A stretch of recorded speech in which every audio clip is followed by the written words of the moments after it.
again, not necessarily what the beta is. And yeah, it's also some sort of mental preparation for what's to come.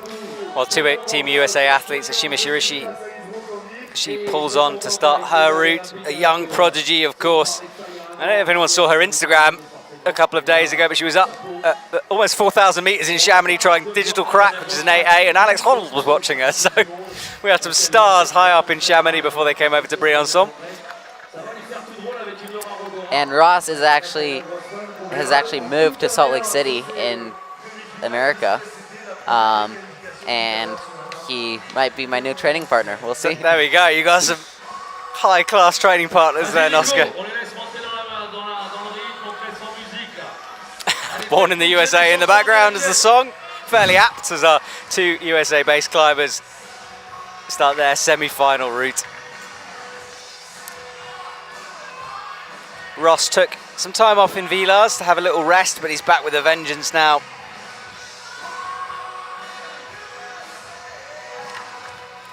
This is actually his first ever senior finals. He just missed out in Chamonix in 27th. Semi-finals. Semi-finals, yeah. Yeah, I'm fairly surprised. He definitely deserves to be in the semifinals. In most semifinals, he's at the level, but it's just all about putting it together. Well, he's made bouldering semifinals, but lead not quite. So let's see if Ross tonight can get in. Ashima on the right. Well, a lot has been said about Ashima, and she's got this amazing flowy style. Using heel hooks to rest her way through this first section. And Ross, tall, physical, imposing. And look at this high toe from Ross. I'm not sure that's the intended beater, and he does bring his feet back down on that one, but perhaps indicating he might need a bit of a rest at the moment. Oh, no. And there we go, we lose Ross. Perhaps a slight mistake in route reading there, but it looked good for a second. Yeah, it's tricky trying to know what the route setters are trying to make you do, because when you see two side pulls and then you're going to another side pull, you don't necessarily always think about matching in for a Gaston to then go out again when you can reach it from both side pulls. So, yeah, the intended beta might not always be the best beta, and also the intended beta might not be very easy to see. But this is intended beta right here. This rest, very obviously put in by the route setters, but you can't stay in it long. It's just a second to shake out. And Ashima goes straight up to that screw hold. She spotted it. Gets a high heel, and we know she'll make the clip, and there it is. Let's see how she does this move. She's a little bit shorter than some athletes, so might have to really bump up with the right hand on this. But no, static again, that lock-off strength on the left arm. Yeah.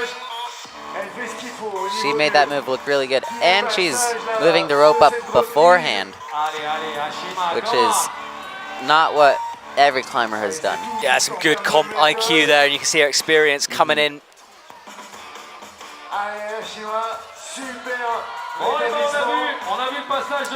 And so, yeah, I asked her what she was doing these past few weeks when she was away from home, and I thought she was going to say training, but she actually told me she was mostly working.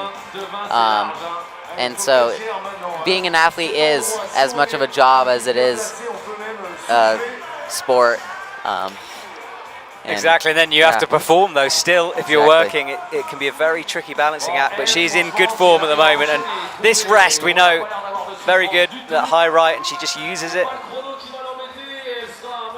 Well, we see our second tops in two athletes. Ashima shaking out the right and just getting that pinch in her thumb. You can see the chalk where her right thumb is, where the other athletes have been doing the same thing.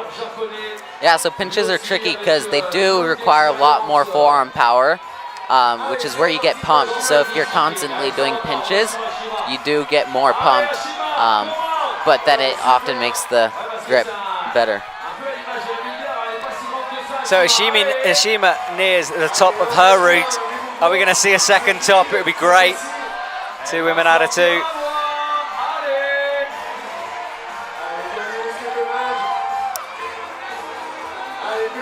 finds the screw on, and throughout this route she's climbed so intelligently, cleverly. She looks like she has enough juice for the last move. We'll see. It's a pop to a jug. Which she makes look easy, doesn't she? Well, there we go. The top. Germany. Yeah, it was hard to know if he was a consistent climber with his one World Cup victory in bouldering, and then the next World Cup he didn't even make a semis. And so I think he's proved himself that he is consistent and he is up there after winning twice in a row. Do you think it's a confidence thing with him, something that he needed just to find?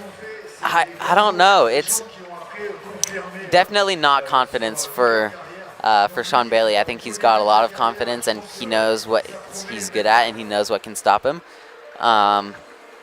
But sometimes it just doesn't go your way, and it happens either more or less to some climbers. It's interesting though, isn't it? The fact that he hasn't been consistent and now he's so consistent, we're actually sort of expecting him almost to be on the podium at every event. It's really changed things around for him. Definitely. And I think that's just one thing that comes with level 2. Like, when you're on the low side of your consistency, you're on the podium, and when you're on your high side, you're winning. So Sean crosses through and gets that pinch in on the volume.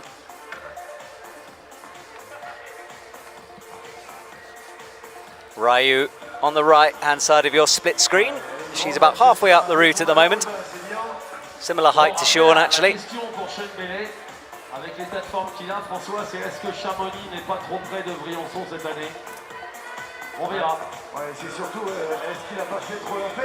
So Sean has won every lead World Cup that he's competed at this season. Just shows, doesn't it? And a few bouldering medals along the way, so a great performance. Great season from him. Yeah. Long may it continue. It's been cool watching him. He did not compete in Innsbruck. He decided to focus on bouldering.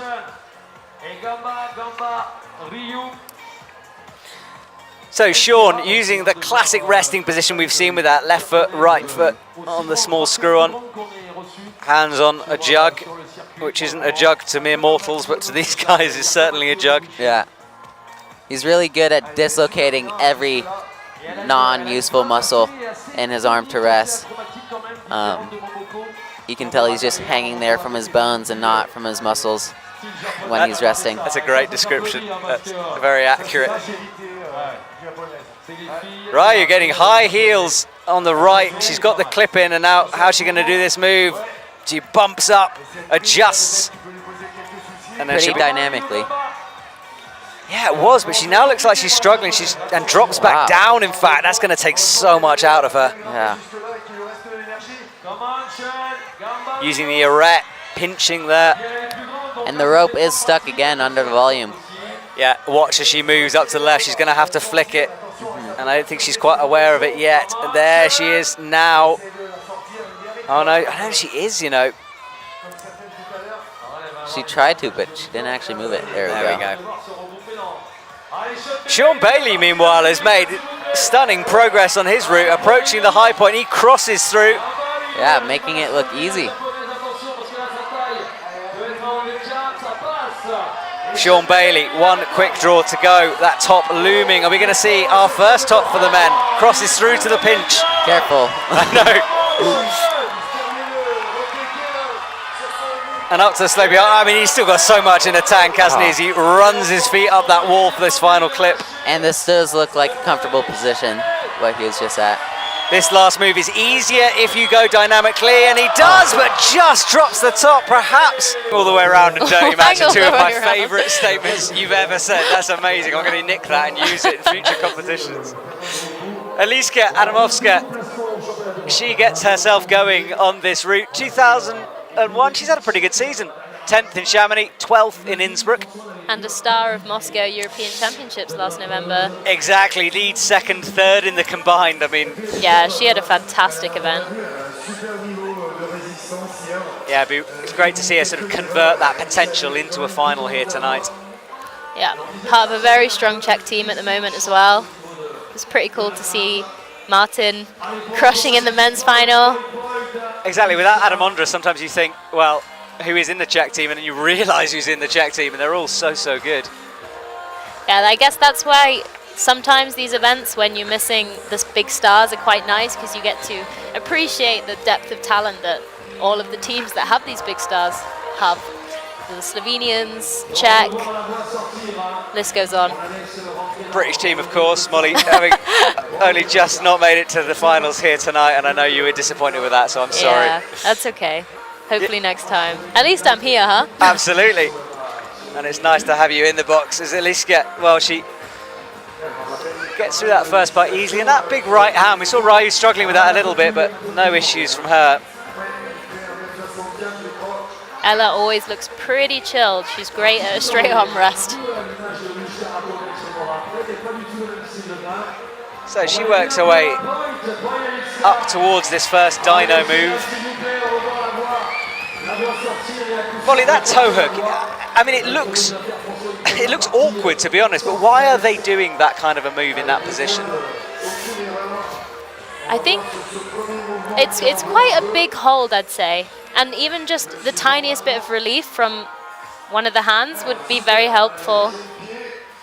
It looks like the best clipping position as well, but she's moved through this section super nicely. Well, I was saying she kept her right foot on that hold that we saw Ashima slip off through that part. And is actually resting before the undercut and looks pretty comfortable.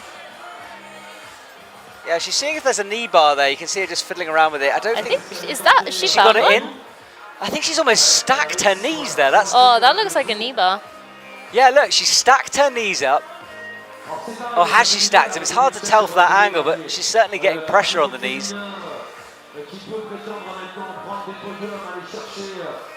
So, crouching down on that volume, about halfway up the wall, nearing 5th position at the moment. Moving quickly though. Yeah, 3:25 on the clock. Using all of her core there in order to catch that side pull undercling thing with the left. Could see her deciding what to do. Oh, jumps down with the left hand and just catches the sloper. Let's see. Sixes move pretty solidly though. Yeah, and big shakeout with the left hand. It was pretty left hand intensive, that section. And I think Ella will like this next section. Yeah, she's good on crimps. It's funny because these crimps are actually fairly good holds, but with the angle of the wall, the fact you've just done all that physicality, it means your fingers are uncurling on them. Yeah, I remember watching Ella in qualifications, and she's really good at latching onto holds when she's pumped. And she's getting a pretty good rest in right now, so maybe she's not even that pumped, with a bit of a knee bar too. Yeah, pressing that right knee in, taking the weight off her shoulder. She's really using this moment to shake out as the other women watch on nervously. Vita Lukin currently in the lead with 29. Right, here we go. It's a big move, this. Up to a small crimp. Has she rested enough? Will she be ready? Just looking pretty solid. Oh.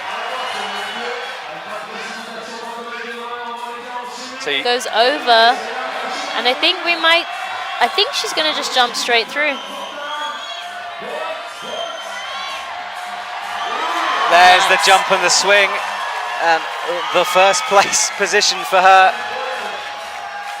And already our first medalist. Exactly, yeah, true. Guaranteed a bronze medal at this point. Still looking pretty good as well. So she has to turn the lip from the overhang. Remember, she's been in 55 degrees for a couple of minutes now. 1:26 on the clock.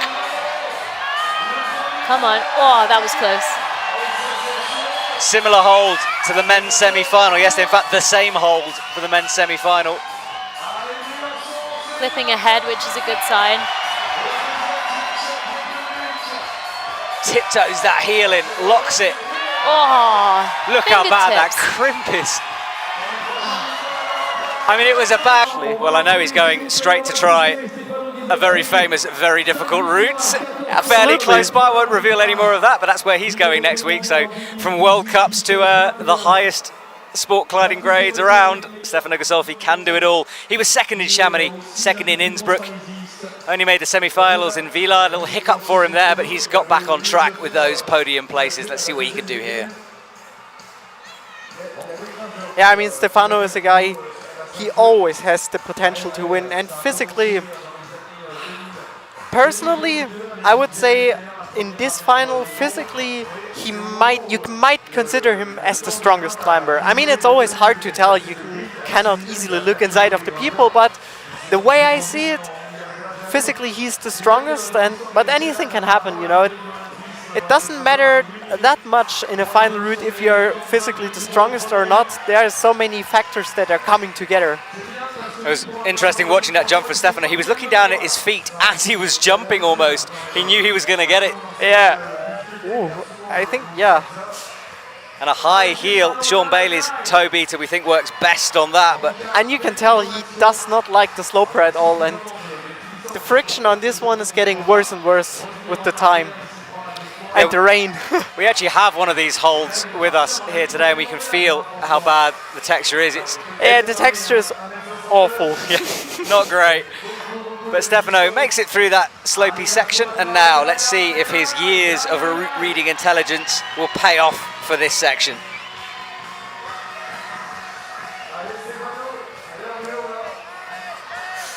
Bumps up for the sloper, guppies his hand around it, and now he goes feet first. And I'm curious to see how he's liking actually the feet first method. But that looks very solid. Yeah, Stefano is upside down right now on the wall. It's hard to tell from that camera angle, but he's literally upside down, head towards the ground, and looking amazingly relaxed for a man in that position. He looks totally relaxed, and it's really nice to see because Stefano is someone who sometimes struggles with these tricky sequences. Like when it comes down to physical resources, he's hardly beatable. You could see that in the finals in Innsbruck. But sometimes the tricky sections, they are giving him a little bit of a hard time. But this one, he seems really relaxed in this. Stefano Ghisolfi, the final male athlete out tonight in this men's final. He's the only one who can knock Dimitri off the top spot. Let's see what he can do here. He's read that sequence well, slightly struggling now, just reversing a little bit in order to rest. And now he's going into that pinch, which is one of his holds that he loves, those nasty little pinches. Well, I think whenever holds are bad, he's good on it. Exactly, the king of the awful holds is Stefano Ghisolfi, and let's see what he's got a left hand up, which we've seen a few methods on this, but the rain is still absolutely driving down here in Briançon. Now, high heel hook in order to slap into this compression move, and another bump up with the left hand. And he's looking solid. Yeah, no trouble so far. 2 minutes 28 on the clock. He's got lots of time, and he just uses his foot there to flick the rope into a better position.